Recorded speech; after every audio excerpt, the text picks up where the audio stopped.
Informativo NTR con Alberto García Zarubi. Después que el Tribunal Electoral del Poder Judicial de la Federación ordenara al INE seguir con la investigación en contra del hermano del presidente Pío López Obrador sobre los videos donde sale recibiendo del entonces operador político del exgobernador de Chiapas, Manuel Velasco, Andrés Manuel López Obrador afirmó que si su hermano es culpable, que se castigue. El mandatario advirtió que él no es cómplice de nadie ni de su familia, porque como presidente, dijo López Obrador, ya no se pertenece. Lo de mi hermano ha quedado ya muy claro, de manifiesto, que yo no protejo a nadie. Yo llegué aquí para encabezar una transformación, hacerla con todo el pueblo. Por eso me dieron su confianza millones de mexicanos y no los voy a traicionar. Si mi hermano es responsable, que sea castigado. Yo no establezco relaciones de complicidad con nadie, ni con los miembros de mi familia. Yo ya no me pertenezco. Ayer, como le informamos, la Sala Superior del Tribunal Electoral del Poder Judicial de la Federación analizó este punto, los videos de Pío, y aprobó por 6 votos contra 1 que el INE investigue el momento, lugar y monto que recibió el hermano del presidente Andrés Manuel López Obrador en los videos exhibidos. La magistrada electoral Yanín Otalora afirmó que se necesita profundizar en la investigación para conocer la verdad del caso. Para considerar que nos encontramos frente a una indebida aplicación retroactiva de una norma, es necesario que tanto el supuesto normativo como la consecuencia jurídica se hayan actualizado de manera previa a la emisión de una norma posterior, situación que en la especie no ocurrió. Finalmente, considero que la única vía en la que se puede llegar a tener certeza sobre las circunstancias de modo, tiempo y lugar en que se verificaron los hechos denunciados, así como de la fecha en que se consumó algún ilícito en materia electoral, es permitiéndole justamente al INE desplegar su facultad investigadora. El magistrado José Luis Vargas, depuesto presidente del Tribunal Electoral, propuso en la sesión que la investigación se desechara por haber sido en 2015, cuando el reglamento de fiscalización del INE establecía investigaciones solamente 3 años después de algún presunto delito.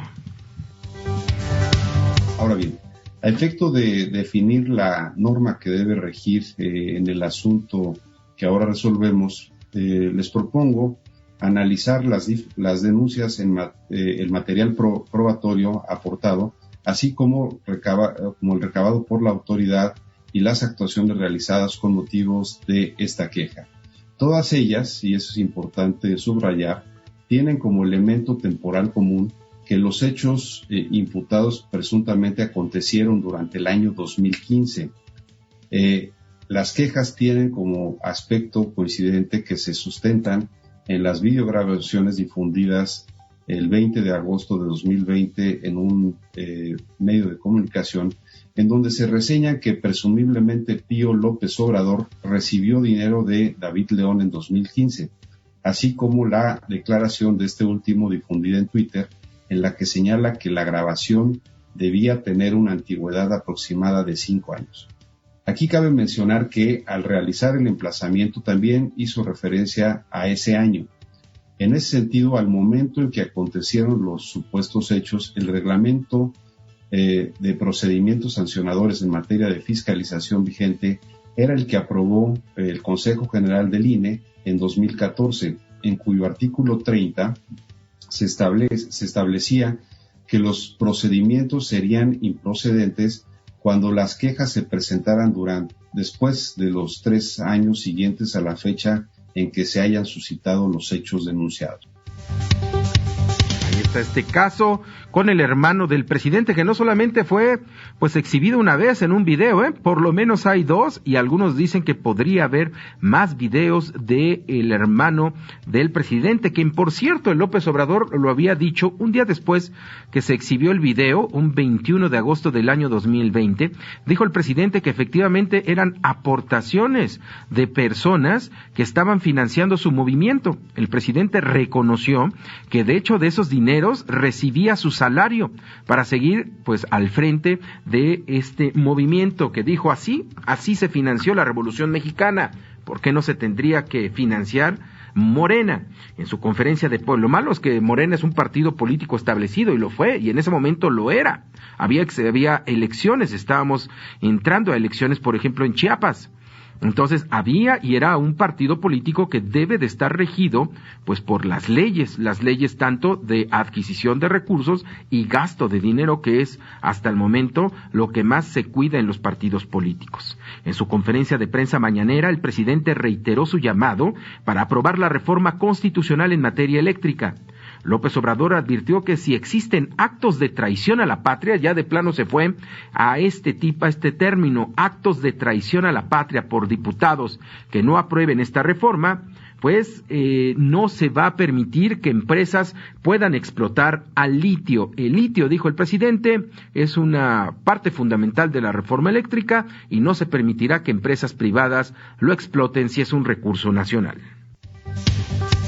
Adelanto, para que no se hagan ilusiones con el litio, de que si hay un acto de traición a la patria y no se aprueba el que el litio esté en manos de la nación, de todas maneras vamos nosotros a negar cualquier solicitud de concesión para la explotación del litio, y tenemos facultades para hacerlo. En tanto, el líder nacional priista Alejandro Moreno advirtió que la bancada del PRI en la Cámara de Diputados no se dividirá por los llamados del presidente a aprobar la reforma eléctrica. El PRI, dijo, irá unido en este tema. Y creo que en el consenso vamos a participar todos en la votación y vamos a ir como un bloque monolítico a la decisión. No tengan duda, esa pues se las puedo adelantar. No lo vayan a decir que yo se los dije. Pero si creen del gobierno que pueden dividir la bancada en un sentido o en otro, o alguien, eso no va a ocurrir. Los priistas estamos sólidos.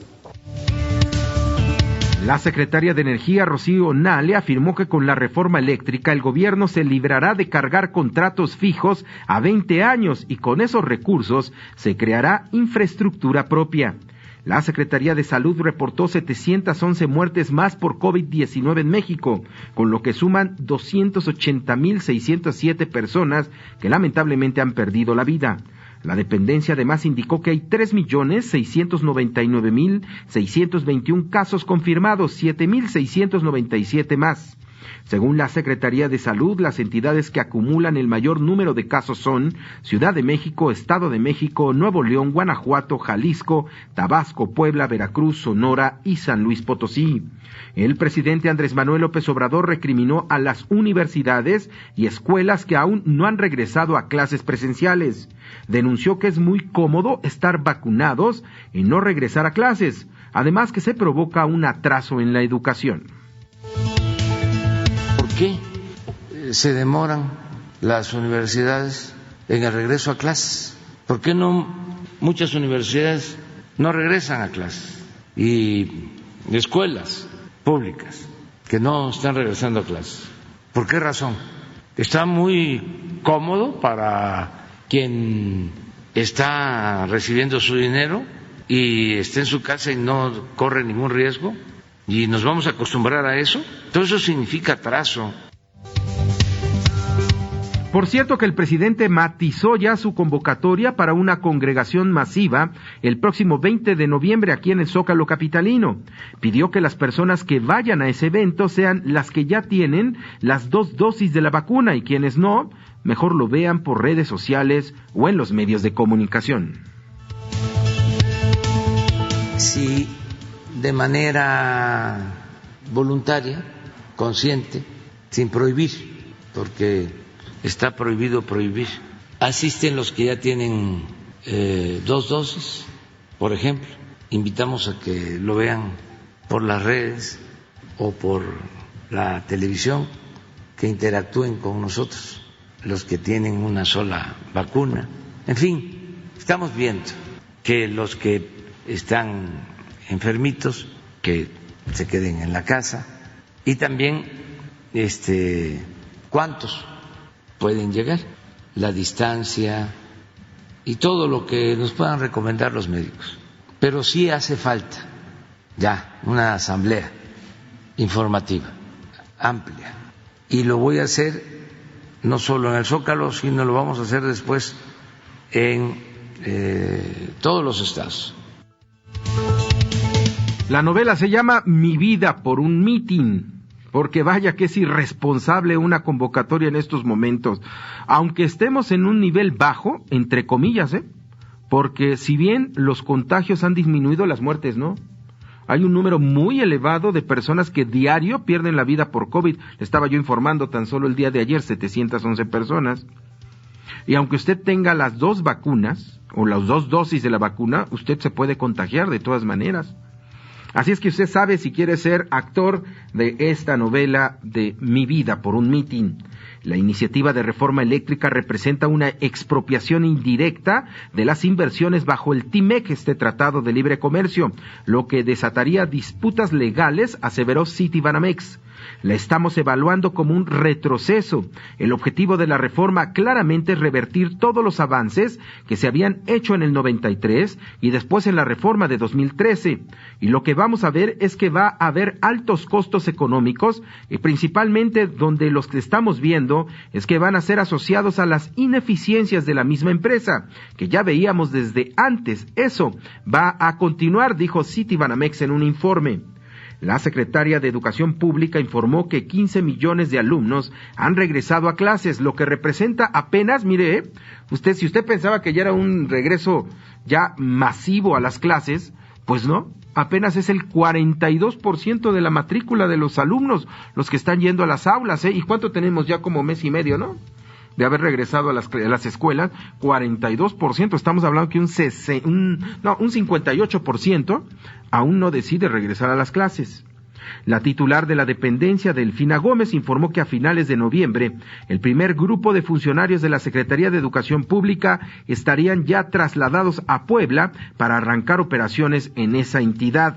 La Secretaría de Educación ya estaría, según ellos, en la Secretaría en Puebla.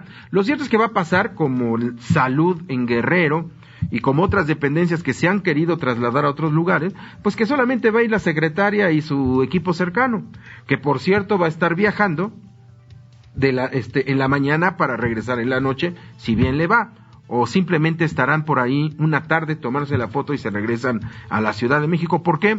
Pues porque aquí está su jefe, que es Andrés Manuel López Obrador, y no se puede hacer nada en este gobierno si no lo autoriza la conferencia de prensa mañanera. Así es que, pues ahí se habla, por lo menos en el discurso, de un traslado de las dependencias federales. Por cierto, ayer se informó que las oficinas de Jorge Alcocer, secretario de Salud, y Hugo López-Gatell, subsecretario de Salud, pues estaban cerradas por algún brote de COVID, y ellos mismos el domingo pasado fueron a inaugurar supuestamente sus oficinas en el estado de Guerrero, allí en Acapulco. Si usted recordará, más adelante, en la costera, ahí está un edificio que se construyó pensando que iba a ser la ciudad judicial de Acapulco, y se terminó dando hacia la Secretaría de Educación, y ahí es donde, pues según esto, se van a ir los funcionarios, algo que la verdad lo dudo muchísimo. Este jueves, otros 2 investigadores del Foro Consultivo Científico y Tecnológico del CONACYT se presentan en la Fiscalía General de la República para conocer las acusaciones que se les hace por los delitos de delincuencia organizada, lavado de dinero y uso ilícito de recursos públicos. Hasta el momento, la Fiscalía no ha informado si intentó por tercera vez solicitar órdenes de aprehensión en su contra. Se entrega en estos momentos la medalla Belisario Domínguez a la maestra Ifigenia Martínez y de manera póstuma al doctor Manuel Velasco en el Senado de la República. Tal como lo adelantó el presidente Andrés Manuel López Obrador, no acudió a la ceremonia. Estuvo en su lugar el secretario de Gobernación. El índice nacional de precios al consumidor avanzó a 6% en septiembre desde el 5.59% del mes previo, su cifra más elevada en 5 meses a tasa anual, así lo informó el INEGI. La pandemia de coronavirus no estará domada en México mientras siga circulando en el país el virus del SARS-CoV-2 o sus variantes de preocupación, así lo reconoció hoy la Organización Panamericana de la Salud. Esta organización internacional señaló que de ninguna manera la pandemia está o estará domada a nivel local, estatal o nacional, mientras este virus del COVID-19 y sus variantes de preocupación estén circulando en México, en la región de las Américas o en cualquier nivel global. Lo que nos indica es que esto va para largo, va para largo. No tenemos a nivel mundial ni siquiera el 40% de vacunación. Y eso que ya llevamos desde la vacuna, que les gusta unos 8 meses, ¿no? Unos 7 meses que apareció la vacuna, pues tenemos apenas menos del 40% a nivel mundial. Esto va realmente para largo. Pfizer y BioNTech informaron que han solicitado a los reguladores federales en los Estados Unidos que autoricen el uso de emergencia de su vacuna contra el coronavirus para niños de 5 a 11 años, una medida que podría ayudar a proteger a más de 28 millones de personas en el país. Mire, me parece que es la Biblia, pero no estoy muy seguro, pero hay una parábola que dice que si tu mano izquierda te hace pecar, córtate la mano izquierda. Es lo que decía, ¿no? Así de radical es el asunto. Porque se hablaba del pecado y se hablaba de portarse bien, y si tu mano izquierda no te hacía caso, vuélatela para no pecar.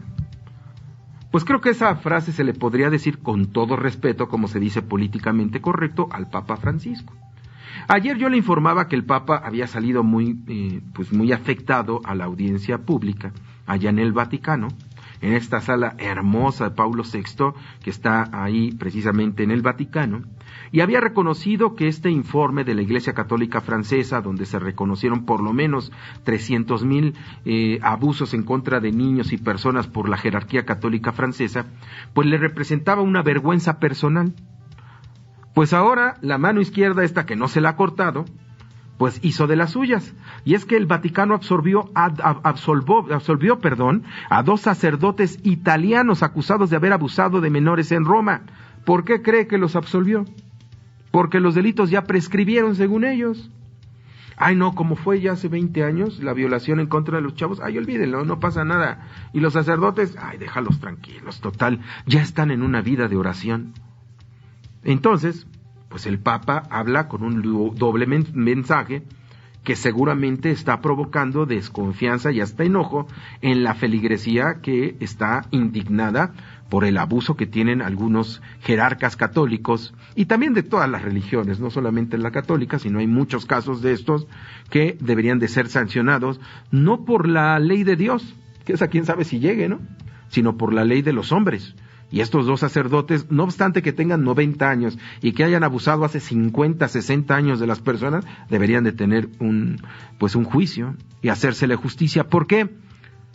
Porque la impunidad reina cuando no impera la ley. Y lo que está mandando como mensaje el Vaticano es impunidad y es protección. Así es que el Papa Francisco pues debería de cuidar más lo que dice, o mejor, lo que hace. Informativo NTR con Alberto García Sarubí.